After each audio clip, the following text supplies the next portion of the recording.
The dive bombing manual at Naval Air Station Pensacola in 1941 was crystal clear about one thing. You release your bomb at 2,500 feet, then pull out of your dive no lower than 1,500 feet above the target. The logic was simple. Give yourself enough altitude to recover from the 70-degree dive, avoid your own bomb blast, and stay above the worst of the anti-aircraft fire. Thousands of American pilots memorized these numbers. They practiced them over and over on target ranges in Florida and California, dropping 100-pound practice bombs on white circles painted in the desert. The doctrine worked beautifully against stationary targets and slow-moving merchant ships during training exercises. Then came the real war, and nothing went according to the manual. On May 7, 1942, during the Battle of the Coral Sea, Lieutenant Commander William Birch led his SBD Dauntless squadron against the Japanese light carrier Shoho. The pilots followed their training to the letter, 2,500-foot release, 4,500-foot pullout. They reported 13 direct hits on the carrier's flight deck. The ship sank and everyone celebrated. But when you looked at the after-action reports closely, something didn't add up. Those 13 1,000-pound bombs should have obliterated Shoho in minutes. Yet the carrier stayed afloat for nearly 20 minutes. Maneuvering and launching aircraft even after multiple direct hits penetrated her flight deck. The problem became impossible to ignore exactly 1 month later at Midway. Lieutenant Commander Wade? McCluskey's dive bombers caught the Japanese carrier Kaga with her deck loaded with armed and fueled aircraft on June 4, 1942. The pilots delivered textbook attacks, proper altitude, proper pullout, bombs falling clean from 2,500 feet. They watched their bombs punch through Kaga's flight deck and detonate inside the hangar. The ship turned into an inferno, ammunition cooking off, secondary explosions tearing her apart. A perfect attack by every measure in the training manual, yet Kaga refused to sink. The carrier burned like a torch for 4 hours before finally slipping beneath the waves. 4 hours. The attack had gutted her superstructure and turned her hangar into hell. But it hadn't actually broken her back or opened her hull to the sea. The ship died from fire and magazine explosions, not from catastrophic structural damage to her hull. The same pattern repeated with Akagi and Soryu that day. Devastating fires, yes. Crew casualties, absolutely. But these carriers took an astonishingly long time to actually sink, and some of that came from Japanese damage control teams flooding magazines and scuttling their own ships, rather than from direct bomb damage alone. Back on Enterprise in Yorktown, the dive bomber pilots started talking among themselves during the long flight home. Something wasn't right. The doctrine promised that a 1,000-pound armor-piercing bomb dropped from proper altitude would penetrate a carrier's flight deck, detonate inside the ship, and cause catastrophic damage. That part worked. The bombs were definitely getting inside and exploding, but the ships weren't breaking apart the way everyone expected.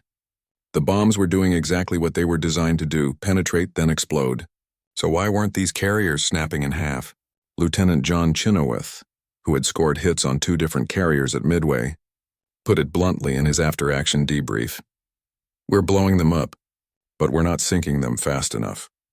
The doctrine was accomplishing mission kill, making the ship unable to fight, but not actual kill. And in a battle where every minute mattered, where a crippled carrier might still launch one more strike, that distinction meant American boys were dying. By July 1942, squadron ready rooms across the Pacific Fleet were having uncomfortable conversations about whether the training manual was actually wrong. The descent to the wave tops, the first pilot to deliberately ignore the pull-out altitude probably did it by accident. Combat has a way of making you forget the numbers you memorized in training. When you're in a near-vertical dive at 250 knots, watching tracers arc up toward your cockpit, and your hands are shaking from adrenaline, that 1,500-foot pull-out number becomes more of a suggestion than a rule. But by August 1942, some pilots were breaking the rule on purpose. Lieutenant Stanley Swede Veitasa was one of them.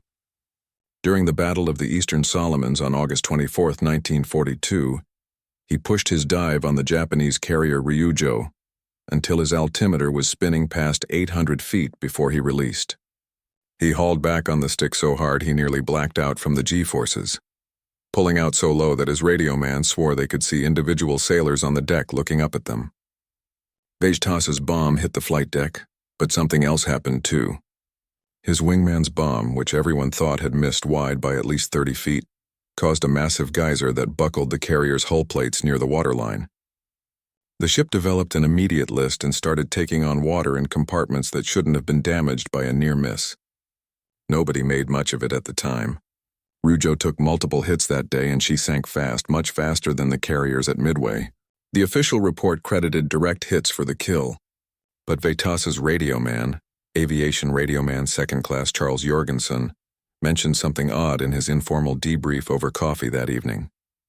He'd been watching through his rear-facing position and saw that near-miss bomb hit the water, and the explosion seemed to travel through the water horizontally, slamming into the ship's side like an invisible fist. More data points started accumulating through the fall of 1942. During the Battle of Santa Cruz on October 26th, Bombing Squadron 10 attacked the carrier Zuiho. Ensign Paul Huron released low, very low, at around 600 feet. He reported a direct hit on the flight deck, but Lieutenant James Shaw flying behind Huron definitely missed. His bomb splashed into the water about 25 feet off Zuiho's port bow. Shaw was certain he'd wasted his ordnance and started swearing on the radio. Then the spotters on Enterprise called in their observation. Shaw's miss had blown a hole in Zuiho's bow below the waterline. The carrier immediately slowed to 12 knots and fell out of formation, taking on water through her forward compartments. That got attention, a miss that caused flooding damage that shouldn't be possible. The pattern became impossible to ignore during the naval battle of Guadalcanal on November 13, 1942. Multiple dive bomber pilots pulled out, below 1,000 feet while attacking the battleship. Several reported near misses, splashing bombs within 50 feet of the hull. The after-action reports from Japanese survivors interrogated months later revealed that Hiei suffered extensive underwater damage from explosions that never actually touched the ship. Hull plates sprung leaks, seams cracked open, and a steam line ruptured, all from bombs that technically missed. Commander William Giles, the air group commander on Enterprise, started collecting these reports. He noticed something the training doctrine never mentioned. The closer you pulled out to the water, the more effective your near misses became. A bomb hitting the water at high speed didn't just explode and dissipate. It transferred its energy through the water itself, and water doesn't compress like air does. The shock wave traveled through the liquid medium and hammered anything nearby with devastating force. Giles brought this up with the ship's engineering officer, Lieutenant Commander Harold Jensen, who had studied fluid dynamics at MIT before the war. Jensen's eyes went wide.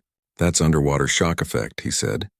"We know about it from depth charge research, but nobody thought about applying it to dive bombing." The physics of sinking Jensen spent the next 3 days in his stateroom doing calculations, while Enterprise steamed back to Pearl Harbor. What he discovered wasn't classified. It was basic physics that any naval architect understood. The problem was that nobody had ever explained it to pilots, and the dive bombing doctrine had been written by aviators who'd never considered underwater effects. Sound travels through air at roughly 1,000 feet per second. Through seawater, it travels at 4,800 feet per second, more than 4 times faster. But a shock wave from an explosion isn't just sound. It's a pressure wave, and when a 1,000-pound bomb detonates in water, that pressure wave moves outward in all directions at nearly the speed of sound through that medium. The explosive force doesn't dissipate the way it does in air. Water is roughly 800 times denser than air, and it's essentially incompressible. That means the energy from the explosion has nowhere to go but outward, traveling through the water until it hits something solid. When that pressure wave hits a ship's hull, it doesn't need to penetrate the armor. The shock wave passes right through the steel plates. Steel is actually a great conductor for pressure waves and creates what Jensen called a hydraulic ram effect inside the ship. The sudden pressure differential causes rivets to pop, seams to separate, and plates to buckle inward. It's the same principle that makes depth charges effective against submarines, except no one had thought to use it against surface ships intentionally. The math was brutal. A 1,000-pound bomb exploding in contact with water 20 feet from a ship's hull delivered roughly 15,000 pounds per square inch of pressure to the hull plates. That's enough to crack welded seams and compromise watertight integrity, even if the armor itself holds. A bomb exploding at 2,500 feet above the water, by contrast, delivered its explosive force primarily through air blast and fragmentation, effective against topside structures and unarmored areas, but relatively ineffective against a warship's armored belt. But here's where it got interesting. The closer to the water surface you release the bomb, the more horizontal velocity it retained. A bomb dropped at 2,500 feet in a 70-degree dive has time to stabilize and fall mostly vertically. A bomb dropped at 800 feet still has significant forward momentum. It enters the water at an angle, travels underwater for a brief moment before detonating, and that underwater travel distance puts it right against the hull below the waterline. The bomb doesn't even have to be perfectly aimed. A miss by 20 or 30 feet still puts the explosion close enough for the pressure wave to do serious damage. Jensen presented his findings to Admiral Thomas Kincaid at Pearl Harbor in December 1942. Kincaid, who had commanded the carrier task force at Santa Cruz, immediately grasped the implications. The Japanese had spent decades designing ships with heavy armor above the waterline, thick belts protecting engineering spaces, armored turrets, reinforced magazine structures. Their designers assumed incoming fire would arrive horizontally from other ships' guns, or vertically from dive bombers. They'd optimized their armor schemes for those threats. Nobody had armored against underwater explosions from above. The fatal design flaw Japanese naval architects had made a calculated bet. And by 1943, it was becoming clear they'd bet wrong. When designing their warships in the 1920s and 1930s, they'd faced the same problem every Navy faced. You can't armor everything, so you prioritize. You put the thick stuff where enemy shells are most likely to hit. The Imperial Japanese Navy's designers looked at decades of naval warfare theory and concluded that battles would be decided by big guns firing across open water. They studied Jutland. They analyzed gunnery tables and they designed their ships accordingly.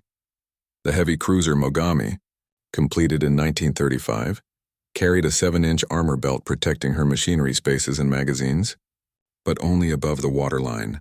Below that depth, the hull plating was only 1 inch thick in most places, barely enough to keep out the ocean, let alone resist explosive forces. This wasn't stupidity. It was logical design based on available threats. Enemy shells arriving on a flat trajectory would hit the armored belt. Plunging fire from extreme range would hit the armored deck. Torpedoes would be stopped by the anti-torpedo bulge system, empty compartments and fuel tanks designed to absorb and dissipate torpedo explosions. The Japanese had run the calculations and built excellent ships according to 1930s threat models. Then American pilots started dropping bombs at wave height, and the entire design philosophy collapsed. The cruiser Suzuya demonstrated the problem perfectly during the Battle of Leyte Gulf on October 25, 1944. Lieutenant Paul Garrison, flying an FM-2 Wildcat fighter bomber off the escort carrier Gambier Bay, made a dive-bombing run on Suzuya with a single 500-pound bomb. He pulled out so low that his propeller wash kicked up spray from the ocean surface. His bomb splashed into the water 15 feet off Suzuya's starboard side. The explosion created a pressure wave that cracked Suzuya's hull plating across a 30-foot section. The 1-inch plates below the waterline simply couldn't withstand the hydraulic shock. Seawater poured into 2 machinery spaces and a fuel bunker. The cruiser's speed dropped from 35 knots to 18. Worse, the crack had damaged steam lines, and Suzuya couldn't operate her damage control pumps at full capacity. That single 500-pound near miss didn't sink Suzuya immediately, but it mission killed her. 2 hours later, American dive bombers found her again and finished the job. But the fatal wound had been that first crack in her underwater hull, the place where her designers had skimped on armor, because they never imagined the threat. The same vulnerability existed across the entire Japanese fleet. The battleship Yamato, the most heavily armored warship ever built, carried 16-inch armor on her main belt. Below the waterline, outside her anti-torpedo bulge system, her hull plating averaged just under 2 inches thick. Those plates were designed to contain flooding if the bulge system failed, not to resist direct explosive forces. American intelligence officers examining captured Japanese damage control manuals in 1943 noticed something else. Japanese damage control doctrine emphasized fighting fires and managing topside damage. Procedures for managing multiple below-waterline hull breaches were relatively sparse. The final tally by October 1944, what had started as desperate improvisation had become official, though quietly acknowledged tactics. The dive bomber squadron briefing rooms included something that would have horrified training instructors back in Pensacola. Recommended pull-out altitudes as low as 500 feet for attacks on major combatants. Commander David McCampbell, leading Air Group 15 off the carrier Essex, was blunt with his dive bomber pilots on October 24, 1944. You want to sink these bastards, not just scratch their paint. That means getting low enough that your bombs have almost no fall time. Release at 800 feet if you can. Release at 500 if you have to. If your bomb hits the water next to the hull, that's not a miss anymore. That's a kill. His squadron commanders had the after-action reports and the engineering analyses. They knew the physics worked. The morning of October 24th, the battleship Musashi, Yamato's sister ship, became the test case for everything the Navy had learned. Lieutenant Commander William Ellis released at 600 feet. His 1,000-pound bomb hit the water 10 feet from Musashi's port side. The explosion opened a 40-foot crack in the battleship's underwater hull plating. Ellis's bomb was just the first of 19 near misses that day, each one hammering Musashi's hull below the waterline with pressure waves that her designers never anticipated. Musashi capsized and sank at 19:35 hours on October 24th. The remarkable thing was that post-war analysis of Japanese damage reports revealed that the below-waterline pressure damage from near-miss bombs contributed as much to her sinking as many of the torpedo hits. The cost of innovation. The tactic proved itself again during the battle off Samar on October 25th. Lieutenant Commander Edward Huxtable made 3 separate runs on the heavy cruiser Chikuma, pulling out below 300 feet each time. Huxtable's third run should have killed him. He released his last 500-pound bomb at 250 feet, and when he yanked back on the stick, the G-forces compressed his spine so violently that he herniated 2 discs. He was one of the lucky ones. The physics of pulling out from a high-speed dive at extremely low altitude doesn't leave much room for error. When you're diving at 70 degrees at 280 knots and you pull back hard on the stick at 500 feet, you're subjecting yourself to roughly 6 to 7 G-forces. If you black out for even 3 seconds at 50 feet above the water, you're dead. Between July 1943 and August 1945, the Navy lost at least 47 dive bombers and their crews to crashes during or immediately after low-altitude attack runs in the Pacific, planes that simply flew into the water because the pilot couldn't complete the pullout. The actual number was probably higher. Then there was the anti-aircraft fire. Pulling out at 500 feet meant you were flying straight and level through the most concentrated layer of Japanese defensive fire.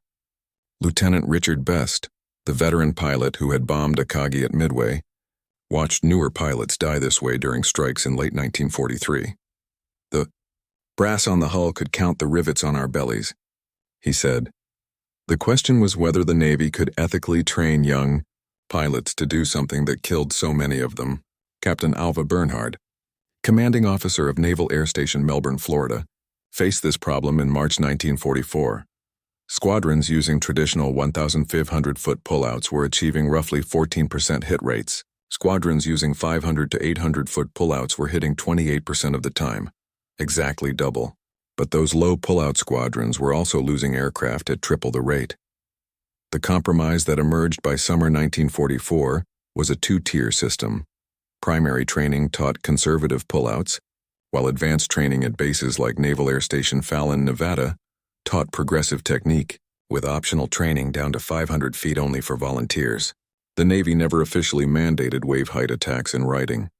The updated dive bombing manual published in September 1944 listed 1,200 feet as the minimum recommended pullout altitude, but it included a carefully worded paragraph that noted, experienced pilots may elect to release ordnance at lower altitudes at their discretion, understanding that reduced altitude improves accuracy but increases risk from enemy fire and requires precise aircraft handling during pullout. That paragraph was as close as the Navy's lawyers would let them get to saying, do the dangerous thing if you're good enough. By the time Japan surrendered in August 1945, American dive bomber pilots had sunk or contributed to sinking 18 Japanese battleships and aircraft carriers using tactics that no pre-war manual had ever authorized. The butcher bill was steep, but the strategic impact was undeniable. The Dauntless pilots who first pulled out at wave height didn't know they were rewriting naval warfare doctrine. They were just trying to sink the ships they'd been sent to destroy. But desperation has a way of revealing truths that peacetime planning misses. Sometimes the best tactics aren't the safe ones. Sometimes survival means learning to do the dangerous thing competently. And sometimes the price of innovation is measured in young men who never came home.